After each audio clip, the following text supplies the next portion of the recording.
মাজে ৰাজা যুধিষ্ঠিৰ সিংহাসনে বহি প্ৰকাশন্ত মহাবীৰ হৃদয়ত সদায় জপন্ত কৃষ্ণ নাম আনন্দে প্ৰসন্ন মুখ দেখি অভিৰাম। এদিনাখন সভাত অন্যসকলৰ লগত যুধিষ্ঠিৰ বহি থাকোঁতে এতিয়া সিংহাসনতে যুধিষ্ঠিৰ এনে মানে উজ্জ্বল হৈ পৰিল। কি কাৰণে? হৃদয়ত সদায় জপন্ত কৃষ্ণ নাম, তেওঁ সদায় কৃষ্ণৰ নাম জপি থাকে হৃদয়ত, যদিও ৰাজসিংহাত বহি আছে। গতিকে সেইকাৰণে আনন্দতে সেইদিনা মুখখন অতি প্ৰসন্ন উজ্জ্বলিত হৈ পৰিল আৰু অভিৰাম। অভিৰাম মানে কোনো দেহৰ প্ৰতি তেওঁৰ কোনো লিপ্সা, কোনো বিষয়ৰ কথা আৰু আহি নপৰিল। কেৱল কৃষ্ণৰ লগত মানে কৃষ্ণক চাক্ষুষভাৱে যেন সন্মুখতে পাই থাকিল তেওঁ। ই ৰত্নময় আসনে বসিয়া ঋষি গণা কৃষ্ণৰ ৰহস্য কথা কন্তৰংগ মনা অনেক ব্ৰাহ্মণ ক্ষেত্ৰী বৈশ্য জাতি চই চৌপাশে উপাসী হৰি চৰিত্ৰ শুনই। কৃষ্ণৰ কথা ব্ৰাহ্মণ ক্ষত্ৰিয় বৈশ্য শূদ্ৰ চাৰিও জাতিৰ সেই সভাত উপস্থিত আছিল মানুহবিলাক, আৰু সকলোৰে লগত যুধিষ্ঠিৰে কৃষ্ণ কথা পাতি আছিল।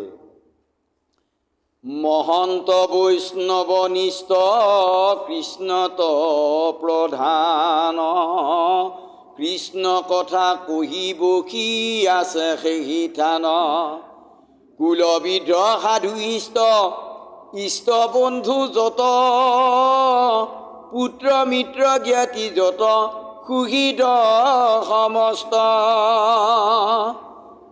গতিকে জ্যেষ্ঠবিলাক বৃদ্ধ বয়সৰ কুলৰ যিবিলাক বৃদ্ধ সাধু বা মিতিৰ কুটুম বন্ধু বান্ধৱ মানে জ্ঞাতি সমস্তবিলাক সেই সভাত আছিল, আৰু সকলোবিলাকৰে মাজত মুখ্য ব্যক্তিবিলাকৰ লগত কৃষ্ণই যুধিষ্ঠিৰে কৃষ্ণ কথা পাতি আছিল। অ ৰাজা কওঁ পাখি বসি আছে হাৰি হাৰি সবাকো প্ৰকাশী বসি আচন্ত মুৰাৰী ৰাম। যুধিষ্ঠিৰ ৰাজা শাৰী শাৰীকৈ সকলোৱে পৰিচৰ্যা ইতিমধ্যে ৰজা যিহেতু পৰিচৰ্যা কৰি আছিল, আৰু সেই ওচৰতে কৃষ্ণ ইতিমধ্যে তেওঁ প্ৰকাশমান হৈ আছে, তেওঁ বহি আছে। অবিকুদৰ ফাল্গুনী নকুল সহদেৱ চাৰিও পৰম বিৰহম নাহি কেৱ অকৃষ্ণ যুধিষ্ঠিৰ সমন্দিতে চাৰি বসি প্ৰকাশন্ত চাৰি দিশে যেন চাৰি শশী। এতিয়া কৃষ্ণ আৰু যুধিষ্ঠিৰক আগুৰি লৈ চাৰিও ভাতৃ চাৰি দিশে চাৰি কোণাত চাৰি দিশে থাকিল। ইয়াতে প্ৰকাশ কৰিছে যে যেন চাৰিটা ছন্দহে, এতিয়া প্ৰকাশন্ত চাৰি দিশে যেন চাৰি শশী, চাৰিটা ছন্দহে যেন প্ৰকাশমান হৈ আছে। তাৰমানে অৰ্থাৎ ভাতৃসকলৰো যিটো উজ্জ্বলতা, যিটো সৌন্দৰ্য, সেইটো প্ৰকাশ পাইছে। অহেন ভৰিষ্ঠদে যুধিষ্ঠিৰ কৃষ্ণমতী দিৱসভা মাজে বসি কৰন্ত দীপিতি আগতে বাচন্ত বসি ঈশ্বৰ মুৰাৰী এক দৃষ্টি নিপতি চাহন্ত নেত্ৰ ভৰি কৃষ্ণৰে খেতে যে আতি জলে সভাখান সূৰ্যৰ কান্তিত যেন জলে ৰত্ন গণ। এনে এখন চিকমিকিয়া, তাতে আকৌ সূৰ্যৰ কিৰণ যেতিয়া পোনপটীয়াকৈ পৰে তেতিয়া আৰু জিলিকনি। ঠিক তেনেদৰে এনেয়ে সভাখন যুধিষ্ঠিৰ বা অন্যান্যবিলাক দেখাটো শুৱনি ধৰ্মপৰায়ণ। তাতে আকৌ ধৰ্মৰ ৰাজা স্বয়ং কৃষ্ণ আহি বহি সভাখন আৰু চিকমিকনি তুলিছে। অ ৰাম নিশ্চয় জানিলে ৰাজা কৃষ্ণৰ প্ৰভাৱ, আনন্দেৰ বিল মন শিহৰি লগাৱ, অমূৰ মনোৰথ সিদ্ধি সাধিব মাধৱে, এই বুলি কৃতাঞ্জলি বুলিলা গৌৰৱে, সকল সমাজে শুনি আছে মৌন হুয়া, মাতিলা নিপতি মাধৱক সম্বোধিয়া, হে কৃষ্ণ কৃষ্ণ প্ৰভু ভকত বৎসল, সাধিও মাধৱ ভকতৰ কুতুহল। এনেদৰে বহি থাকোঁতে লাহেকৈ এতিয়া সন্মুখতে থকা কৃষ্ণক হাতযোৰ কৰি যুধিষ্ঠিৰ ৰজাই মাত লগাইছে। কি বুলি কৈছে? হে কৃষ্ণ কৃষ্ণ প্ৰভু ভকতৰ স্নেহকাৰী একমাত্ৰ তুমি, সাধিও মাধৱ, এতিয়া তুমি কৃপা কৰা ভকতৰ কুতুহল। মানে যুধিষ্ঠিৰে নিজকে ভকত বুলি কৈছে, গতিকে মোৰ মনত এটা কৌতুহলৰ জাগৰণ উঠিল, গতিকে মোৰ মনৰ যিটো কৌতুহলী ভাৱ সেইটো তুমি নাইকিয়া কৰি দিয়া। তাৰমানে কিবা এটা সুধিব এতিয়া, সুধুৱনি। তোমাৰেহে অংশ ব্ৰহ্মা আদি দেৱগণ, জগত ৰক্ষণ হব জগত পালন। তোমাৰ অংশ ৰূপে যিবিলাক অংশৰ পৰা যিবিলাক জন্ম হৈছে এই ত্ৰিদশ দেৱতা, তেওঁবিলাকে জগতখন ৰক্ষা কৰি আছে, পালনো কৰি আছে। ৰাজুই যজ্ঞে যদি বুহুতা কম বাক, শুয়োক সহায় প্ৰভু সাধিওক তাক। গতিকে তোমাৰ লগতে তোমাৰ স্বজনকাৰী সমস্ত দেৱতাকো মই যজিব বিচাৰিছোঁ। গতিকে প্ৰভু এই কথাটো মোৰ মনৰ ভাৱটো তুমি সাধন কৰা, তাৰমানে মোৰ মনৰ ভাৱটো তুমি পূৰণ কৰা। অ চক্ৰৱৰ্তী ৰাজায়েহে বাঞ্চে যাক মনে, হেন ৰাজ শুই তুমি কৰিবা কে মনে, হেন কি বুলিবা প্ৰভু ভকতৰ নিধি, তোমাক বুজিলে কেনে কাৰ্য নহে সিধি। এতিয়া যুধিষ্ঠিৰে কৃষ্ণই মাত নলগাওঁতে যুধিষ্ঠিৰে কৈছে, হে প্ৰভু আপুনি ক'বও পাৰে যে আচলতে মই যিখন ৰাজসূয়ৰ যজ্ঞৰ দ্বাৰা তোমাকে আদি কৰি সমস্ত দেৱতাক শুশ্ৰূষা কৰিব বিচাৰিছোঁ, সন্তুষ্ট কৰিব বিচাৰিছোঁ, তুমি ক'ব পাৰা যে প্ৰকৃততে একচ্ছত্ৰী অৰ্থাৎ চক্ৰৱৰ্তী ৰাজাইহে এই যজ্ঞ সাধন কৰিব পাৰে, তুমিতো চক্ৰৱৰ্তী ৰাজা নহয়, তুমি কেনেকৈ সাধন কৰিবা এই বুলি তুমি মোক ক'বও পাৰা। কিন্তু হে প্ৰভু মই এই কথা জানো যে তোমাক ভজিলে তাৰমানে তুমি যেতিয়া সন্তুষ্ট হ'বা তেতিয়া তোমাক সন্তুষ্ট কৰিব পৰা ভজা ভকতৰ মনৰ বাঞ্ছা পূৰণ নকৰাকৈ তুমি যিমান টান কাৰ্য হ'লেও তুমি ভকতৰ মনৰ বাঞ্ছা পূৰণ কৰিবাই। গতিকে মই চক্ৰৱৰ্তী ৰাজা নহ'লেও মই যি ৰাজসূয় যজ্ঞ কৰিব ইচ্ছা কৰিছোঁ, গতিকে তোমাৰ কৃপাত নিশ্চয় সফল হ'ম, এই বুলি যুধিষ্ঠিৰে কৃষ্ণই নামাৰোঁতে আগেই ক'লে। সমস্ত পাতক হৰে তব দুই পদে, দেহ পৰাক্ৰমে তাক যিষবে আৰাধে, মনে ধ্যান কৰে দিবা বচনে বৰ্ণাৱে, অপ্ৰয়াসে তেখম্বে দুৰ্লভ মুখ্য পাৱে।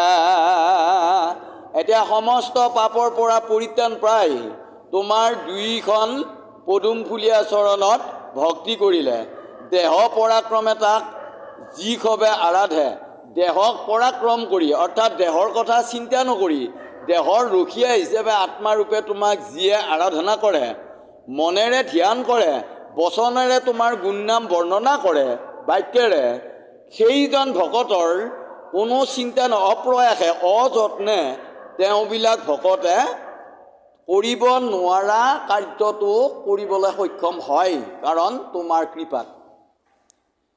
আনু হব অচৈযক যদি বাঞ্ছা কৰে, তাকো তেখম বেশে পাৱে জানা নিৰন্তৰে।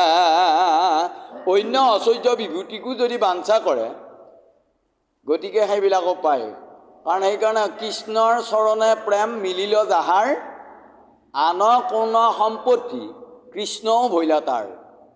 গতিকে কেৱল কৃষ্ণৰ চৰণত, হৰিৰ চৰণত প্ৰেম মানে ভালপোৱা ভাৱটো জন্ম পাব লাগিব। আৰু কৃষ্ণৰ চৰণ যুগলে, হৰি বা প্ৰভু ভগৱন্তৰ চৰণ যুগলক বিনে এই সংসাৰত আৰু তৰাওঁতা, দুৰ্গতিৰ পৰা পৰিত্ৰাণ কৰোঁতা আৰু অন্য কোনো নাই। এইবুলি যিয়ে খাওঁতে শুওঁতে উঠোঁতে বহোঁতে ফুৰোঁতে চাকোঁতে কেৱল কৃষ্ণৰ চৰণ যুগল ধিয়াই ধিয়াই তেওঁক মাতি থাকে, বিষয়ৰ কৰ্মও কৰি আছে, কিন্তু প্ৰতি কৰ্মৰ মুহূৰ্তত কেৱল তেওঁক স্মৰণ কৰিছে, তেতিয়া কৈছে সেইজন তেওঁৰ একমাত্ৰ ভকত, আৰু সেইজন ভকতৰ কোনো কালে বিঘিনি হ'ব নোৱাৰে। ৰাম চক্ৰৱৰ্তী ৰাজা হবে নপাৱয় তাক, হেন জানি প্ৰভু দয়া কৰিও আমাক। গতিকে চক্ৰৱৰ্তী ৰজা হ'লেও ৰাজসুই যজ্ঞ কৰাটো ইমান সম্ভৱ নহয়। কিন্তু মই যদিও চক্ৰৱৰ্তীৰ ৰজা নহওঁ বুলি তোমাৰ মনত বিশ্বাস, তথাপিও হে প্ৰভু তুমি কৃপা কৰা, তুমি আশীষ কৰা, মোৰ কৰ্মত মই সফল হ'ব পাৰিম। ৰাম তজু পাদ পদ্ম সেবী বাৰ মহাফল, সাক্ষাতে দেখোক এই জগত সকল। গতিকে হে প্ৰভু, জগতৰ সংসাৰৰ সমস্ত লোকে দেখক যে তোমাৰ চৰণ সেৱাৰ মহাফলটো কি, এইটো দেখা পাওক সকলোৱে। তাৰমানে তোমাৰ চৰণ শুশ্ৰূষা কৰা, সেৱা কৰাৰ মহাফল মোৰ ৰাজসুই যজ্ঞ সমাপন। গতিকে এই কথাটো জগতৰ লোকালোকেও দেখা পাওক। কৌৰৱ পাণ্ডৱ বংশই আমাৰ উভয়, যিসবে তোমাক ভজে জীৱা নভজায়। গতিকে কৌৰৱ বংশ, পাণ্ডৱ বংশ, আমাৰ এই উভয় বংশকে যিসকলে তোমাক ভজে তেওঁলোক তোমাৰ ভকত, যিসকলে নভজে তেওঁলোক অভকত। তাসম্বাৰ নিষ্ঠা কৃষ্ণ দেখিও আপোনে, এতেকে কাকুতি কৰোঁ তোমাৰ চৰণে। কিন্তু ভজাই নভজাই সমস্ত মানুহবিলাকৰ নিষ্ঠা মানে বিশ্বাস, হে কৃষ্ণ তুমি চাই লোৱা যে ৰাজসুই যজ্ঞখন কৰাৰ কাৰণে সকলো লোকৰে, তোমাৰ ভকত তোমাৰ অভকত, এই ইন্দ্ৰপ্ৰস্থ নগৰৰ সকলো ভকতৰে ইচ্ছা মোৰ ৰাজসুই যজ্ঞখন সমাপন হোৱাটো। গতিকে সেইকাৰণে এতেকে কাকুতি কৰোঁ তোমাৰ, সেইকাৰণে মই তোমাৰ চৰণত মিনতি জনাইছোঁ। আমাৰ তোমাৰ পৰে, আমাৰ তোমাত পৰে গতি আন নাই, দাস বুলি কৰা কৃপা বাপ যদুৰাই। কৰ্মেকেষে শ্ৰেষ্ঠ কৰি যিসবে জানয়, তজু ভকতক নিষ্ঠ কৰি নমানয়। এতিয়া কৰ্মেকে, কৰ্মটোহে শ্ৰেষ্ঠ, বাপৰে বাপ, কৰ্মহে ধৰ্ম, কৰ্মটোৱে শ্ৰেষ্ঠ, এইবুলি যিসকলে কৰ্মটোক মানে উচ্চ স্থান দিয়ে, তজু ভকতিক নিষ্ঠ কৰি নমানয়। কিন্তু তোমাৰ ভক্তিত, তোমাক ভক্তি কৰাটো যে শ্ৰেষ্ঠ, এইটো বিশ্বাসেৰে যিসকলে মানিব নোৱাৰে, তাসম্বাৰ মোহনী বৰ্তায়ো কৃপাময়, দেখায়ো আপোন ভকতৰ মহোদয়। গতিকে তেওঁবিলাকৰ যিটো মোহ, যিটো ইচ্ছা, এইটো নিবৰ্তায়ো তুমি পালন কৰা, হে কৃপাময় তুমি তেওঁলোককো পালন কৰি থাকা। তোমাৰ ভকত নহ'লেও তেওঁলোকক তুমি বেয়া দৃষ্টিৰে নোচোৱা, অকল যে তুমি যে তোমাৰ ভকতসকলকহে দেখাও দে যাব দে, অকল যে তুমি তোমাৰ ভকতসকলকহে তুমি কৃপা কৰা, তোমাৰ অভকতসকলক তুমি কৃপা নকৰা, এইটো তোমাৰ কথা নহয়, তুমি সকলোতে থাকা। গতিকে সেইকাৰণে দেখায়ো আপোনা ভকতৰ মহোদয়। এতিয়া আপোনাৰ ভকতে যিটো বিচাৰিছোঁ সেইটো কৰি দিয়া, ভকতৰ আনন্দ বঢ়োৱা। যদি বোলাৰ আগতে লোভ নাহি যাত, কিমতে বিষম বুদ্ধি জানিবা আমাত। ইটো সত্য কথা প্ৰভু তুমি পৰ ব্ৰহ্ম, সমস্তৰে আত্মা সম দৃষ্টি নিৰূপম। গতিকে হে প্ৰভু, যুধিষ্ঠিৰে কৈ আছে কি, হে প্ৰভু তুমি ক'ব, তুমি যদি কোৱাও যে ৰাগ মানে আসক্তি, দেহ, হিংসা, লোভ মানে মোহ, যিটো ইচ্ছা যিবিলাকত নাই, এই আসক্তি, হিংসা, লোভ এইবিলাক যিবিলাক মানুহৰ মনত নাই, কিমতে বিষম বুদ্ধি জানিবা আমাত। গতিকে মানুহবিলাকৰ ওপৰত যে এইটো নাই, এই কথাটো তুমি মোক কেনেকৈ, তুমি মোৰ ভিতৰত সোমাইছা নেকি? তুমি মোৰ মনত বা মই কি ভাবিছোঁ এইটো তুমিতো জানিব পৰা নাই, এই বুলি তুমি মোক ক'বও পাৰা। তাৰমানে যুধিষ্ঠিৰে কৃষ্ণক কৈছে, তুমি মোক এই বুলি ক'বও পাৰা, তাৰমানে মোৰ মনৰ কথা তুমি কেনেকৈ জানিলা বুলি সুধিবও পাৰা। ইটো সত্য কথা প্ৰভু, তুমি পৰব্ৰহ্ম, কিন্তু মই এটা কথা জানো, তুমি সৰ্বশ্ৰেষ্ঠ ব্ৰহ্ম বা ঈশ্বৰ, এইটো কিন্তু সত্য। সমস্তৰে আত্মাসম দৃষ্টি নিৰূপম। গতিকে সকলোকে তুমি সমানভাৱে ভাবা, সকলোতে সমানভাৱে তুমি দৃষ্টি ৰাখা। আপোন আনন্দে পৰিপূৰ্ণ সৰ্বৈক্ষণে, তোমাৰ বিষম বুদ্ধি হৈবে কোন গুণে। তথাপিতো যিটো ভজে তোমাৰ চৰণ, সেৱা অনুৰূপে ফল পাৱে শুভন।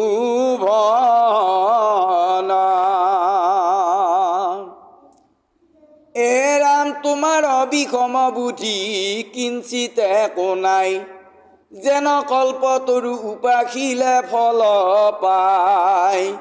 এতিয়া হে প্ৰভু, তোমাৰ মানে দুটা বুদ্ধি বা মত ভাৱ অলপমানো তোমাৰ মনত নাই। তুমি সকলোতে সমানে আছা, সকলোকে ভকত অভকত সকলোতে তুমি সমানভাৱে আছা, আৰু সকলোকে তুমি সমানভাৱে জ্ঞান কৰিছা। এতিয়া তোমাৰ বিষম বুদ্ধি কিঞ্চিত একো নাই, উষ্ণিজ ভাৱ তোমাৰ তাত নাই, যেন কল্পতৰু উপাসিলে ফল পায়। কল্পতৰু মানে স্বৰ্গৰ এজোপা দিব্য বৃক্ষ। গতিকে এই বৃক্ষজোপাত, এই গছজোপাত যোনে যিহকে বাঞ্ছা কৰে, ইচ্ছা কৰে পাবলৈ, তাকে পায় বুলি কৈছে। ভক্তিৰ দ্বাৰা যিয়ে বিচাৰে তাকে পায়। অৰ্থাৎ সেই গছজোপা সদৃশ কৃষ্ণ কল্পতৰু। কৃষ্ণ তাত ভক্তি কৰি যিয়ে যিহকে বাঞ্ছা কৰে তাকে তেওঁৰ পৰা পায়। নবাঞ্চিলে কল্পতৰু কাকো নেদে বৰ, সেইমতে সম তুমি পৰম ঈশ্বৰ। কিন্তু তোমাক নাভাবিলে তুমি কাকো বৰ নিদিয়া। সমানে আছা কিন্তু বৰ নিদিয়া, অৰ্থাৎ বৰ মানে যিটো কৃপা। হে ৰাম এতেকে সাধিও ভকতৰ প্ৰিয় কাজ, তোমাৰ প্ৰসাদে ইধি হৌক ক্ৰুতুৰাজ। গতিকে এইকাৰণে মইতো একান্ত তোমাৰ ভকত বুলি তুমি জানা, সেইকাৰণে মই যিটো বাঞ্ছা কৰিছোঁ সেইটো কাৰ্য তুমি সাধন কৰা। তোমাৰ প্ৰসাদে, তোমাৰ কৃপাত মোৰ মনৰ বাঞ্ছা সিদ্ধি হওক। কোনটো? হৌক ক্ৰুতুৰাজ। যিটো ক্ৰুতুৰাজ মানে উত্তম যজ্ঞ, অৰ্থাৎ যি ৰাজসুই যজ্ঞ কৰিব খুজিছোঁ, উত্তম যজ্ঞখন মানে সিদ্ধি হওক। ইন্দ্ৰৰ আসন পাণ্ডু পিতৃ লভন্তোক, জগত প্ৰবৃত্ত তজুজ শস্যা থাকক। আৰু মোৰ এই যজ্ঞখন যদি সমাপন হয় সুচাৰুৰূপে, তেনেহ'লে মোৰ পিতৃ পাণ্ডু ৰজাই ইন্দ্ৰলোকত বাস কৰক গৈ। এইটো মই যজ্ঞখন কৰাৰ একমাত্ৰ ইচ্ছা মোৰ এইকাৰণে, মোৰ পিতৃয়ে, আমাৰ পিতৃয়ে আমাক ডাঙৰ দীঘল কৰোঁতে বা এনেকুৱা তেওঁ নিজৰ দোষতে বা কিবা কাৰণত তেওঁ এনেদৰে প্ৰাণ গ'ল, মৃত্যু হ'ল, কিন্তু তেওঁ বা ক'ত থাকিল? তেওঁ ভক্তি নকৰাৰ বিনিময়ত তেওঁ কেতিয়াও স্বৰ্গ নাপায়। সেইকাৰণে মই এই যিখন ৰাজসুই যজ্ঞ, উত্তম যজ্ঞৰ দ্বাৰা মোৰ পিতৃৰ আত্মাই যাতে ইন্দ্ৰলোকত বাস কৰক, ঠাই পাওক, এইটোৱে মোৰ ইচ্ছা। সেইকাৰণে মোৰ যজ্ঞখন সমাপন কৰক।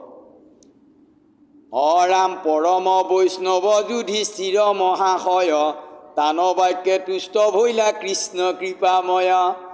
হাকিয়া বোলন্ত সাধু সাধু মহাৰাজ, নিশ্চয় কৰিলা সিদ্ধি হৈব তজু কাজ।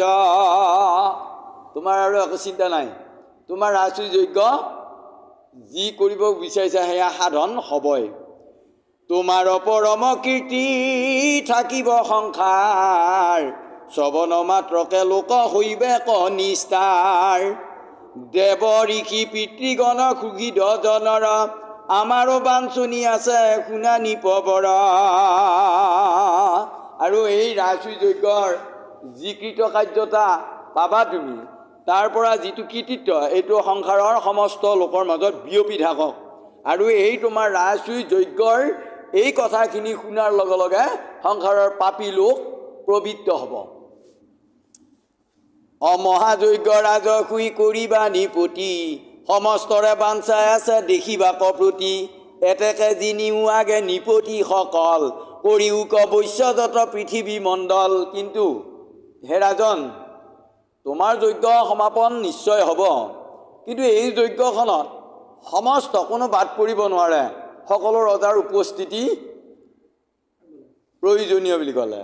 গতিকে যাতে কোনো পৃথিৱীৰ কোনো ৰজাই বাদ পৰিব নোৱাৰে তোমাৰ এই ৰাজসুই যজ্ঞৰ উপভোগৰ পৰা।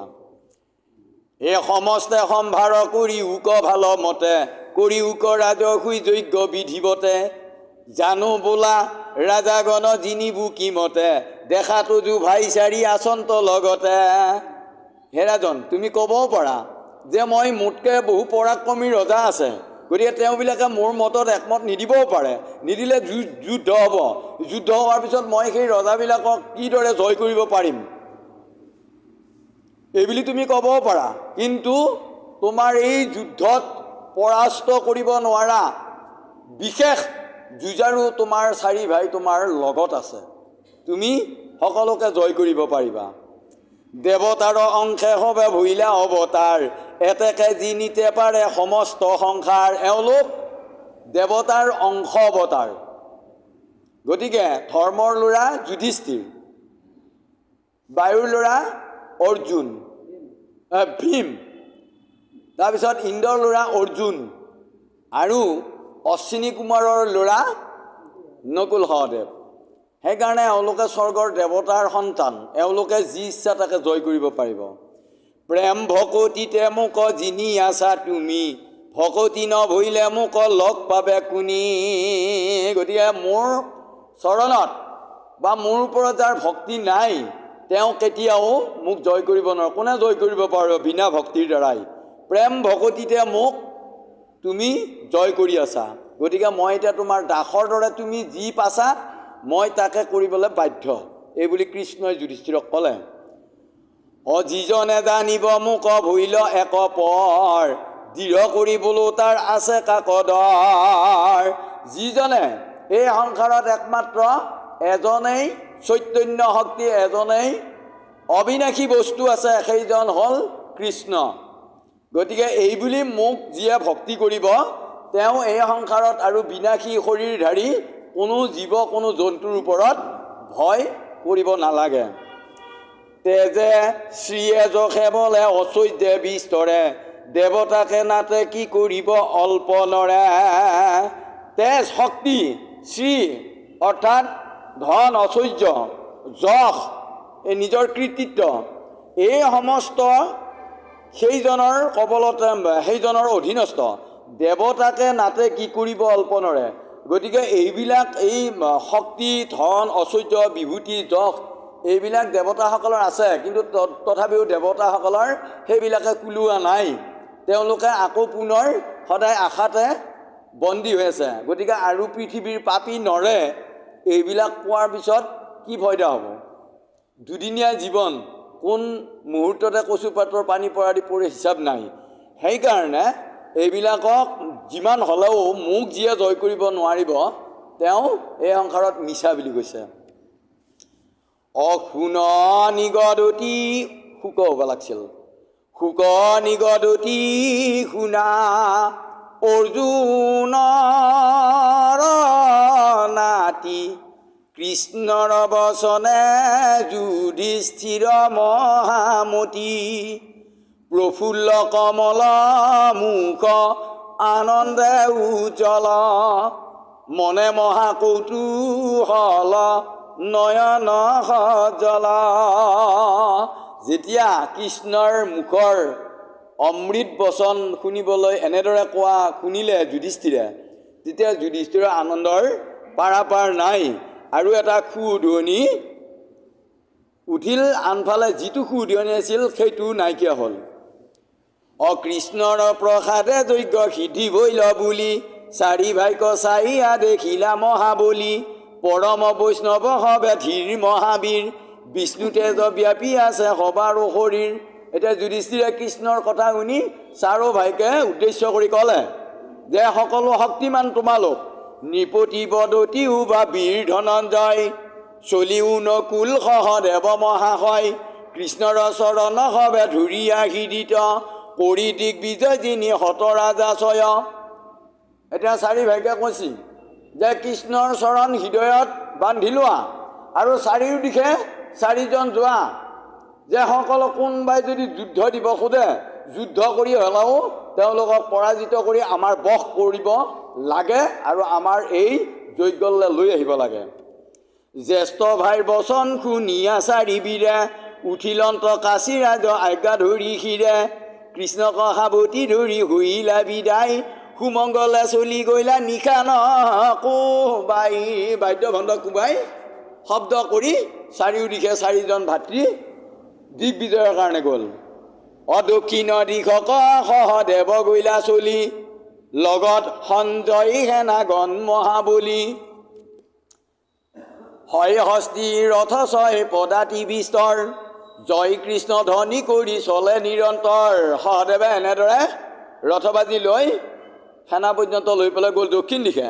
পশ্চিমক চলিলা নকুল মহাবলী উত্তৰ দিশক ধনঞ্জয় জয়শালী পূৰ্ব দিশে চলি গইলা বীৰ বিকুদৰ নামতে প্ৰমত্ত বীৰ অতি ভয়ংকৰ। প্ৰমত্ত বীৰ যি বীৰক কোনেও পৰাজয় কৰিব নোৱাৰে। হে ৰাম মৎস্য যে কয় মদ্ৰ সেনা তিনিৰো লগতে চলি গইলা ভিন্নে ভিন্নি। এতিয়া মৎস্য দেশলৈ কেকয় দেশলৈ আৰু মদ্ৰক দেশলৈ তিনিওখন দেশলৈ তিনিজন লগত বিভিন্ন ধৰণৰ যুঁজাৰু সেনা লৈ গ'ল। হয় হস্তি ৰথ যত পদাতিয় পাৰ মাধৱৰ বৰেৱাতি দেখি চমৎকাৰ কাৰণ কৃষ্ণৰ কৃপাত কাৰো ভয় নাই।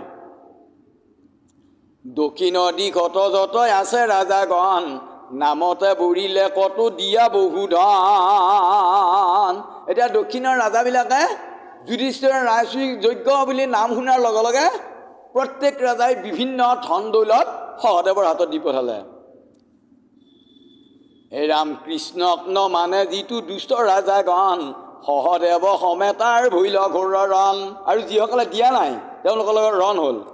মাধৱ প্ৰসাদত মাত দীৰত নয় অপ্ৰয়াসে সভাতে ভৈলন্ত ৰণ যায়। পশ্চিম দিশত ৰাজা গণ আছে মানে নকুলেও সভাকে জিনিলা চন্দৰণে উত্তৰ দিশত যত আছে ৰাজা ছয় অপ্ৰয়াসে সভা কবৰিলা ধনঞ্জয়। পূৰ্বৰ দিশত যত আছিল নিপতি সভাকো জিনিলা বিকুধৰ মহামতি। এতিয়া মুঠতে সকলোবিলাকে জয় কৃষ্ণৰ কৃপাত। বিষ্ণুৰ ভকত ৰাজা আছিলে কমানে আগবাঢ়ি আপুনি ভেন্তিলা ৰংগ মনে।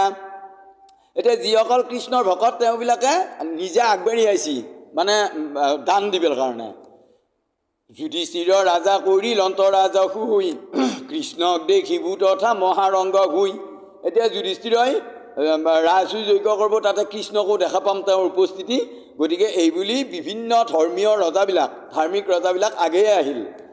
অমুকুতা মানি কমনি কুবৰ্ণ অসংখ্য প্ৰতি প্ৰতি ৰাজা বাণী নীলা লক্ষ্য দিলা লক্ষ্য লক্ষ্য কত ৰাজা গণে মহাকৰে কৌতূহল আমাৰ ভিতৰ ভৈলা এবেশে ফল। এতিয়া যিবিলাক ভক্তিমান ৰজা তেওঁবিলাকে ভাবিছে আজি যুধিষ্ঠিৰ ধৰ্মৰাজ যুধিষ্ঠিৰৰ মনৰ বাঞ্ছিত যিখন ৰাজসুই যজ্ঞ এই ৰাজসুই যজ্ঞত তাতে আকৌ কৃষ্ণৰ কৃপা আৰু উপস্থিতিত এই যজ্ঞখন হ'ব। তাতে সেই যজ্ঞত আমাৰ যিখিনি ধন দান দিম আমি গতিকে আমাৰ দান দিয়া ধনখিনি মানে ভাল কাৰ্যত লাগিব। গতিকে এইবাৰহে আমাৰ ৰাজা হোৱাৰ মানে এইটো সম্ফল হ'ল। অ ৰাম কৃষ্ণক বুজিবে যুধিষ্ঠিৰ মহাযোখী বিলাপ বান্ধৱ গণে ভূমিবন্তবাসী কৃষ্ণৰ প্ৰসাদে অপ্ৰয়াসে চাৰি ভাই চাৰি দিশক জিনিলন্ত সমুদায়। ওৰা মূলমাল ওলমাল লৈ হস্তি ৰথ অসংখ্যাত ভেন্তিলন্ত যাই জ্যেষ্ঠ ভাইৰ চৰণত কৃষ্ণৰ মনত ৰংগ সাক্ষী প্ৰশংসিলা ধন্য ধন্য বীৰ হব কীৰ্তিক ৰাখিলা। এতিয়া যেতিয়া সমস্ত ধন সম্পত্তি আনি যুধিষ্ঠিৰৰ আগত দিলে, কৃষ্ণই দেখা পাই পেলাই হাঁহি উঠিল, ভাল লাগিল কৃষ্ণৰো। যুধিষ্ঠিৰৰ ৰাজাৰ সন্তোষ ভৈল মন, যজ্ঞ কৰি বাক পাইলা অসংখ্যাত ধন। অনন্তৰে কুন্তীসূত চিন্তিলা মনতে, জৰাসন্ধ ৰাজাক জিনিবুকে নমতে। এতিয়া অৱশেষত সমস্ত ৰজাৰ দান দক্ষিণা পালে, যুধিষ্ঠিৰৰ ভাল লাগিল, ৰাজসূয় হ'ব।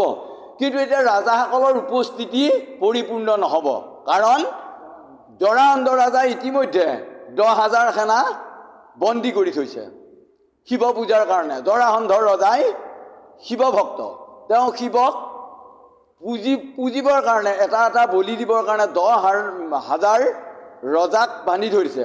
তেওঁৰ ৰজাবিলাকক তাৰমানে শিৱ পূজাৰ কাৰণে বলি দিব তেওঁ জৰাসন্ধই।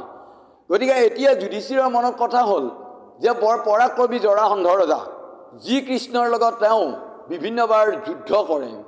গতিকে সেইকাৰণে কি কৰা যায় এই বুলি, হে ৰাম কৃষ্ণে কদিলক ধাৰ অষ্টাদশবাৰ, এয়া কৃষ্ণৰ লগতে 18 বাৰ যুদ্ধ দিলে। জৰাসন্ধ ৰাজা সম নাহি বলিয়াৰ, অনেক ৰাজা কথৈ আছে বন্দী কৰি, তাক নিজি নীলে যজ্ঞ কৰিতে নপাৰি। কাৰণ কৃষ্ণই যি কৈছে, সমস্ত প্ৰজাৰ উপস্থিতিতহে তোমাৰ ৰাজসূয় সম্পূৰ্ণ হ'ব। এতিয়া জৰাসন্ধক বধ নকৰাকৈ 10,000 ৰজাক কিদৰে আনিম এইবুলি ভাবিলে। হেৰা মূৰ মহা ইষ্ট কৃষ্ণ বিনে আন নাই, এহি চিন্তি যাদৱত পুচিলা বিনাই। গতিকে ইয়াৰ উপায় কৃষ্ণ বিনা আৰু বেলেগে দিব নোৱাৰে। এই ভাবি পেলাই কৃষ্ণৰ ওচৰত যুধিষ্ঠিৰক মানে প্ৰাৰ্থনা কৰি কি নোসোধে, যুধিষ্ঠিৰ বদতি শুনিও কৃষ্ণদেৱ, জৰাসন্ধ সদৃশ দুৰ্জয় নাই কেৱ। হে প্ৰভু, জৰাসন্ধৰ নিচিনা দুৰ্জয় বীৰ ৰজা এই জগতত আৰু কোনো নাই। গতিকে কিনুবিধ পৰাক্ৰম কহিবু তাহাৰ, কিবা তপ বলে ভৈল হেন অনিৰ্বাৰ। তাৰ বল প্ৰভাৱৰ কথা আপুনি জানেই, মইনো আপোনাৰ আগত কি বৰ্ণাম। কি বা তপস্যাৰ বলত তেওঁ ইমান মানে দুৰ্জয় ৰজা হিচাপে পৰিচিত হ'ল নাজানো।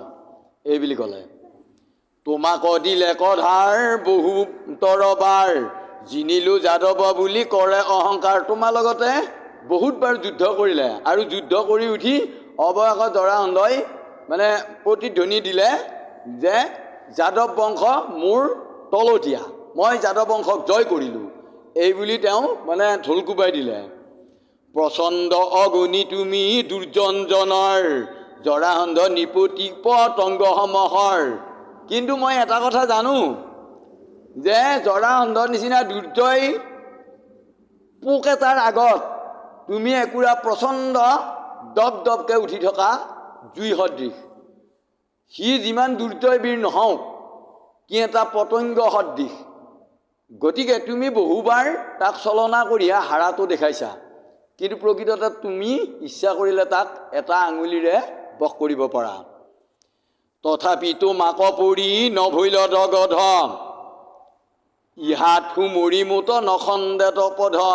কিন্তু এটা কথা মোৰ মনত সন্দেহ যে তোমাৰ নিচিনা দপদপকৈ জ্বলি থকা জুইকুৰাৰ ওপৰত পৰাৰ পিছতো জৰাসন্ধৰ নিচিনা পতংগ এটা যে পুৰি ভস্ম নহ'ল।